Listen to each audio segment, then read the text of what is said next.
the holy month of transformation. Ramadan Kareem, Peace and love and exaltation.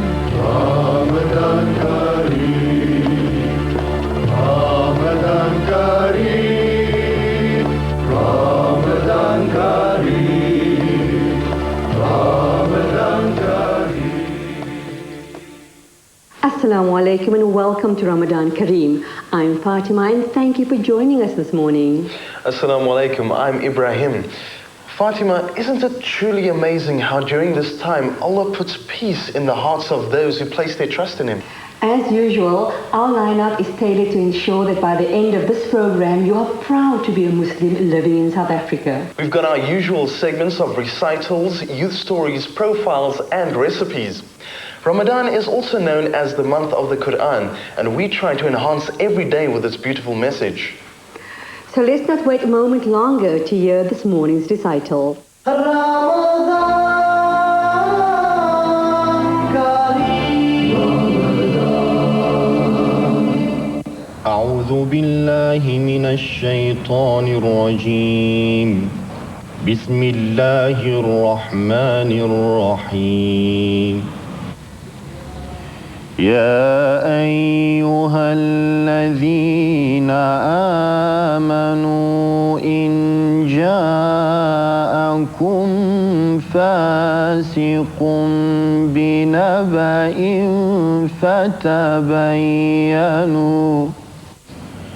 فتبينوا أن تصيبوا قوما بجهالة فتصبحوا على ما فعلتم نادمين صدق الله العظيم. Brothers and sisters in Islam, Assalamu alaikum wa rahmatullahi wa barakatuh. This verse which I have recited is the 6th verse from Surah Al-Hujurat, where Allah subhanahu wa ta'ala says, O you who believe, if disobedient one comes to you with information or news, investigate them, lest you harm somebody, in case you will base your judgment on such false information or news, and become over what you have done regretful. This verse, like any other verse in the Holy Quran, has a reason for the revelation. And the reason of the revelation of this verse was when Sayyidina Muhammad sallallahu alayhi wa sallam sent Al-Walid ibn Uqba to the tribe of Bani al-Mustaliq to collect the charity money from them. But because there was some tension between Al-Walid ibn Uqba and the people of Bani al-Mustaliq, he got scared. He thought that these people might kill him or harm him. So he returned to Medina without him going to the tribe of Bani al-Mustaliq. And he lied to Sayyidina Muhammad sallallahu alayhi wa sallam, and he told him that the people of Bani al-Mustaliq refused to pay the charity, and they actually tried to kill him. Sayyidina Muhammad sallallahu alayhi wa sallam commanded some Muslim troops under the leadership of Khalid ibn al-Walid to go to the people of Bani al-Mustaliq, but he told them that they must not start a fight or war with Bani al-Mustaliq till they find out how correct is this information. When the people went there, under the leadership of Khalid ibn Walid, they discovered that Al-Walid ibn Uqba did not go to their tribe at all. And they realized that Al-Walid ibn Uqba gave the wrong message to Sayyidina Muhammad sallallahu alayhi wa sallam. So my dear brothers and sisters in Islam, based on this incident was the revelation of this noble verse from the Holy Quran. And from this verse, we can come out with two different lessons for two different types of people. The first type of people is this type of people who conveys the false information, those who lie. And Sayyidina Muhammad sallallahu alayhi wa sallam said in his hadith, the worst lie is when the person pretends that he saw something and he did not see it. And the second lesson is for the second type of people, those people who listen to others without them trying to confirm their information or news which they received from them. So my advice to you and to myself is only to talk that which is true and to avoid listening to others without trying to confirm whatever they are telling us. Sayyidina Muhammad sallallahu alayhi wa sallam commanded his people and told them, I do not want any one of you, my companion, to come and tell me something about another companion of mine, because I like to meet each one of you with a clear mind. Finally, I ask Allah subhanahu wa ta'ala to take control over our tongues and our ears. So we will only talk that which is true. We will only listen to that which is true. And may Allah subhanahu wa ta'ala forgive whatever we said and whatever we did by the blessings and the barakat of these great days, the days of the month of Ramadan. Wassalamu alaikum wa rahmatullahi wa barakatuh.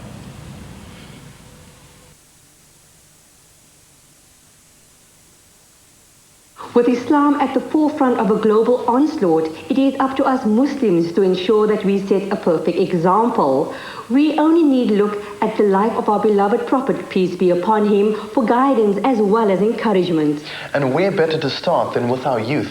The foundation that we lay for them today will give them a base on which to build their iman and taqwa.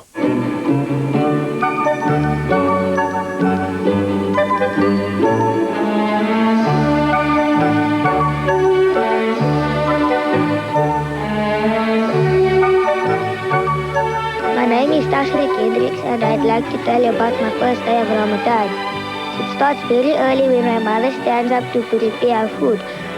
Ramadan is a month where we as Muslims must fast. I am 8 years old and today is the first time I am going to be fasting the whole day.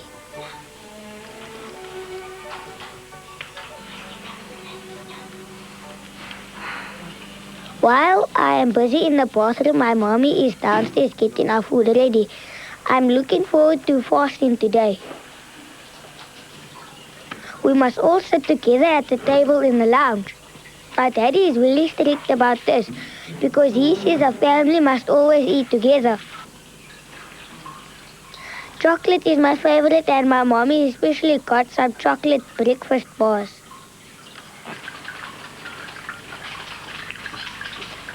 At the table, my daddy tells us about the fast and what we will benefit from it. He says that fasting is not just about staying away from food, but also obeying the laws of Allah. I can see my brother's also still sleepy, but he's been fasting more times than me. My mommy makes sure we will have our favorite foods to eat before the fast begins. After eating, I have to go to the bathroom to make wudu. This is when we wash parts of our body to make it clean before we pray. The water's still a bit cold, but it's okay.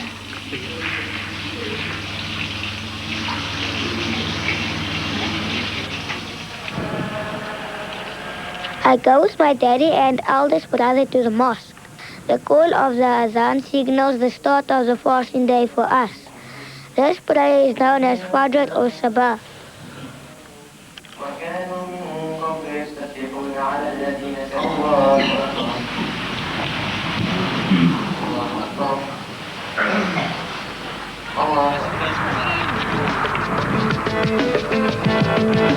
Our fasting day is much the same as any other day, except we have rules and regulations over us.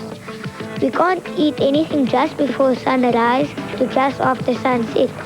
I love soccer and all my friends are playing, but because it's fast, I can't play. My mommy says it will make me thirsty and I still need to be fasting the whole month. I have to sit on the sidelines and watch my friends play.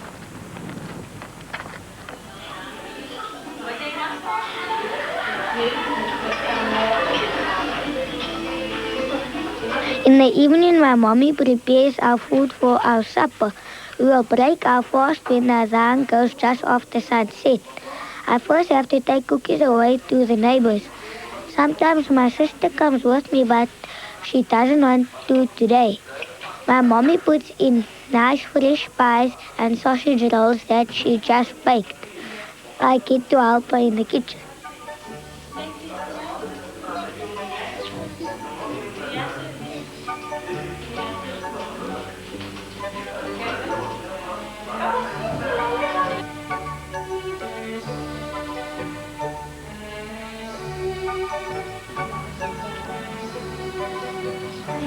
My neighbor has given me a plate of samosas to bring back home. I'm starting to get really hungry and I'm tired. My mommy tells me to lie down until Maghrib time. Ah, I can hear it, finally. The adhan over the radio. It's time for us to eat. I have to say a prayer before I can put the food in my mouth. I break my fast with a date. Then I have some strawberries. Everything looks so nice. I don't know what to eat first. My auntie and uncle have also come to Puka with us. Everyone has soup and I also want some. My mommy says that the soup is good for you because it has all the vitamins in that your body needs after a long day of fasting. After I eat, I am too tired to do anything. The first day was okay.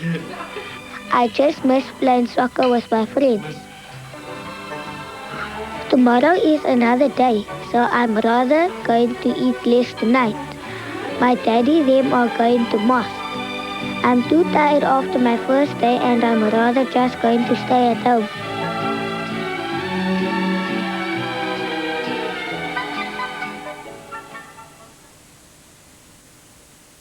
On Ramadan Kareem, we make a point to highlight the beauty of Islam and the lives of phenomenal Muslims. We bring you stories that lift the soul and connects with the heart. So without further delay, let's find out more about today's insert. Ramadan Kareem.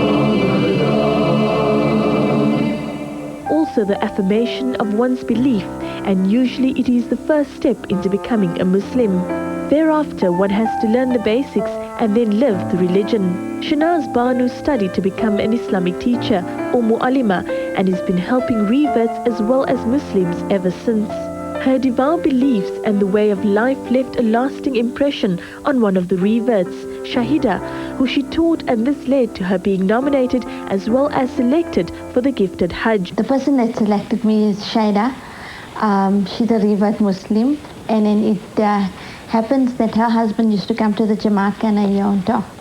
And then my uncle-in-law, who normally reads Salathi, he recommended me, told her husband that if you want someone to teach, she has studied for 3 years. I've studied in Alima course for 3 years, and then I'll be able to teach her whatever she needs to know. So her husband approached me one Friday afternoon, and he asked me, is it fine? So I told him, no, there's no problem in that. She can come through every Fridays for lessons. And then from then on, she has been coming on a Friday afternoon after work.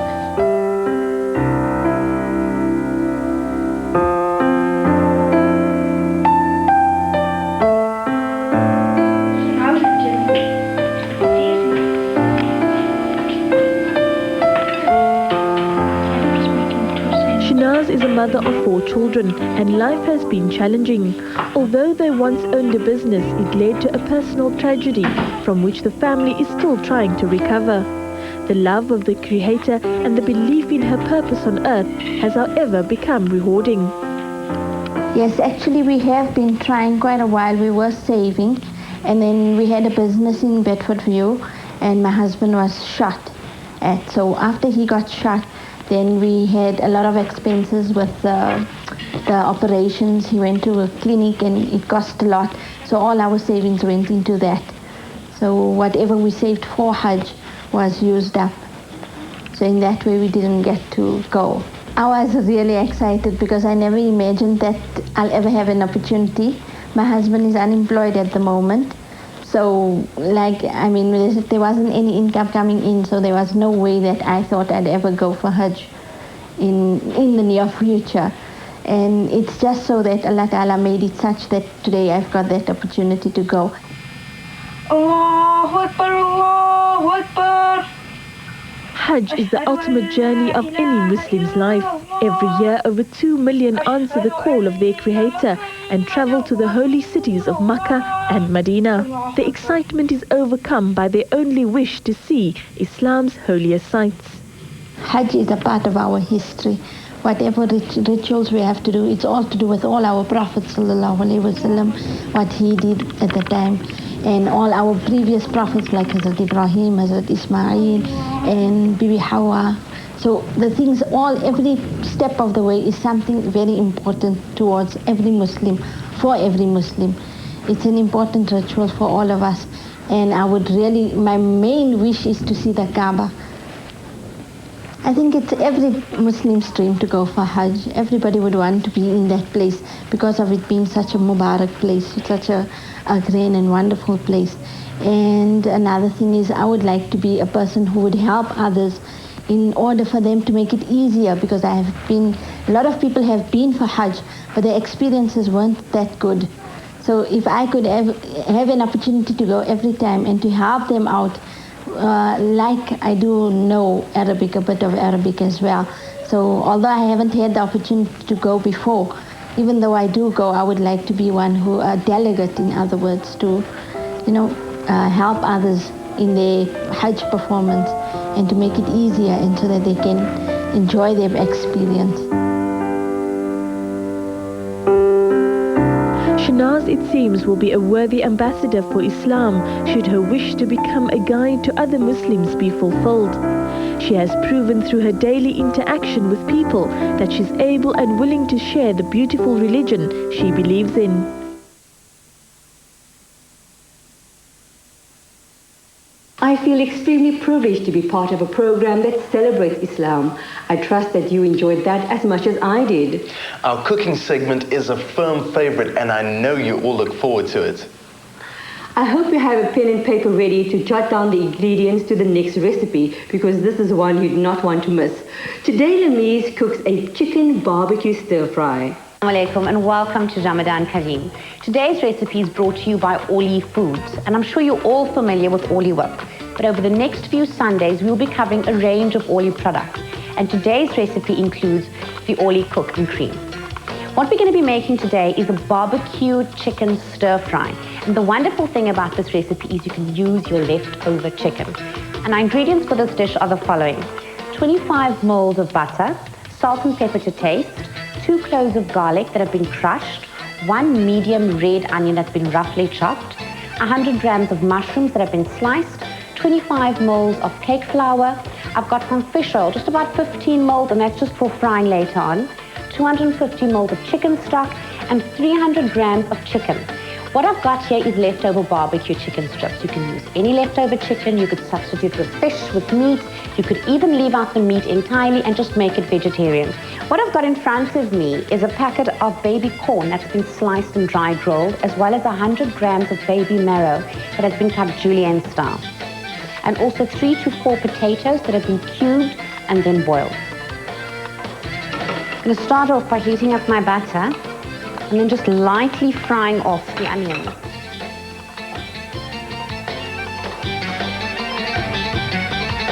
I'm just melting down the butter really slowly so that it doesn't go brown and nutty. Another way of preventing that is by just adding a dash of fish oil. Okay, that looks fine, so now I'm adding my onions.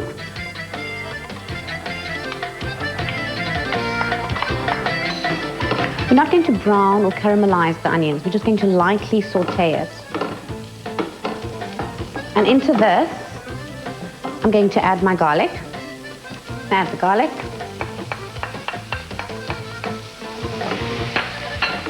Love the smell of red onion. It's just got this sweet, fruity flavor to it. And I'm going to sweat off my mushrooms.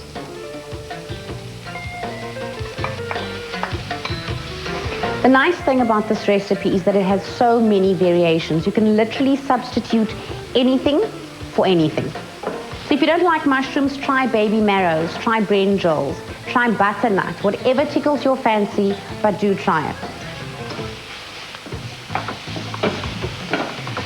Just sprinkling the flour over, and what this does is it absorbs all the moisture that we've got left from the butter and all the water, so it forms a sort of a roux. And now I'm going to slowly add in my chicken stock.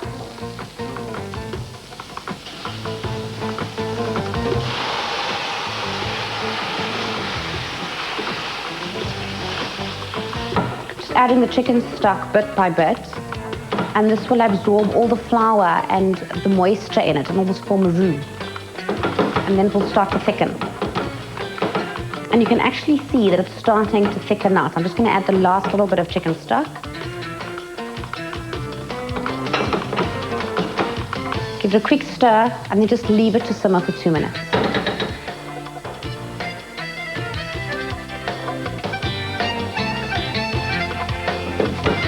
My chicken has been simmering for 2 minutes, and you can see everything sort of soft and coming together nicely. And now I'm going to add 250 ml of the Orly Whip cooking cream.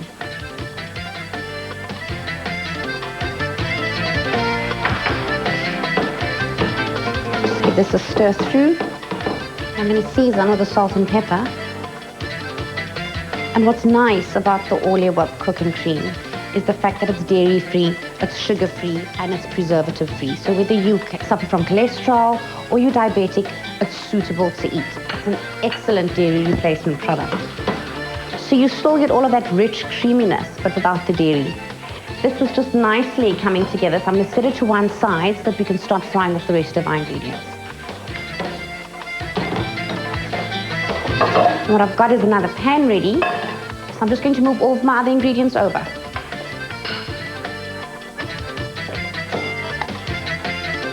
I'm just pouring the oil into the pan, and then we're going to start to lightly fry off our potatoes, which have already been boiled.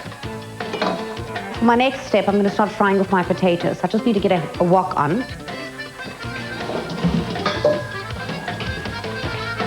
Just heat this up.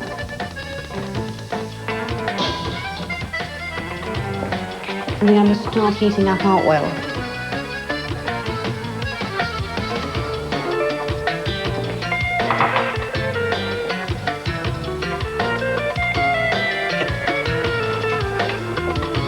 Going to fry off the potatoes in my wok.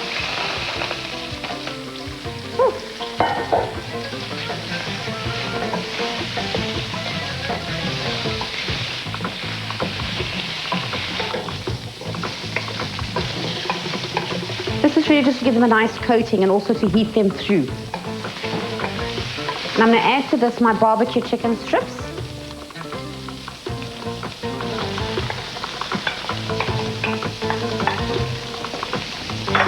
And these are left over, so I'm going to heat these through as well. This dish really is a meal on its own. You've got all of your food groups in it. Well, minus the dairy, that is.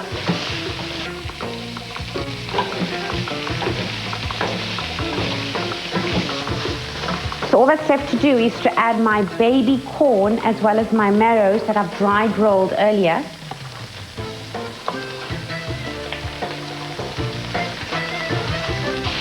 Just going to turn the heat down a little bit. And all that's left to do is add my mushroom sauce.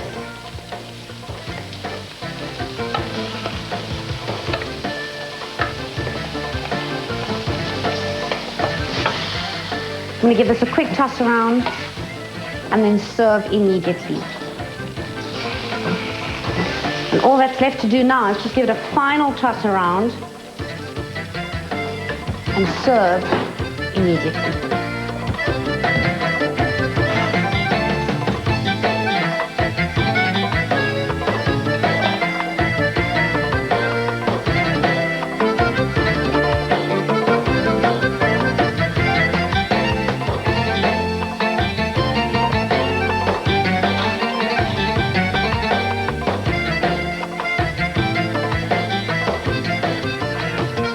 And there you have a delicious, healthy and nutritious meal made with leftovers nogal. So until next time.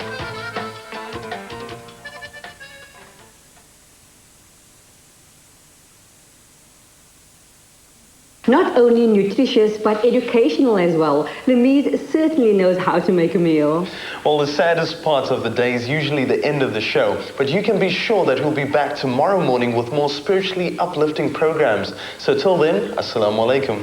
I'll be back tomorrow, same time, same place. Assalamu alaikum.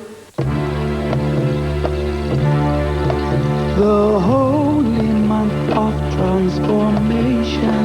Ramadan Kareem. Peace and love and exaltation. Ramadan Kareem. Ramadan Kareem.